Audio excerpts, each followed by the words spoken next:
to you. Happy birthday, dear Pocha. Happy birthday to you.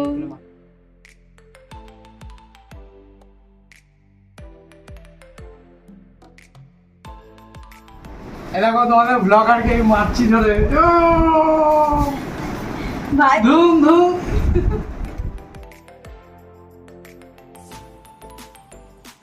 তোর birthday কেমন কাটলো? ভালোই কাটলো আমার বার্থডে। কি কি করলি? এত সকালে উঠলাম, টিউশনে গেলাম প্রথমেই। তাও বাড়ি আজকে দিনও পড়তে? কি করবো, স্যার টিউশন রেখেছে। হ্যাঁ, আচ্ছা আর গেলাম টিউশন থেকে আসলাম, অনেক বন্ধু আমাকে উইশ করেছে, আচ্ছা। তাদেরকে থ্যাংক ইউ বললাম। ঠিক আছে, হোয়াটসঅ্যাপে তাদের স্ক্রিনশট তুলে সেগুলো পাঠালাম, আমাদের অফিসে অনেক দিদি তোকে উইশ করেছে, কিন্তু আমি তো যাই না। আমাকে তো পাঠানোর সময় হয়নি, তুই সবাইকে থ্যাংক ইউ বলে দে। আচ্ছা, থ্যাংক ইউ আমাকে উইশ করার জন্য। যারা আমাকে উইশ করেছো তাদেরকে থ্যাংক ইউ। হ্যাঁ, আমার খুব ভালো লেগেছে আমার 16 বছরের জন্মদিনে। এই 2025-এ আমার 16 বছর পূর্ণাম। তারপরে ঘুম থেকে উঠে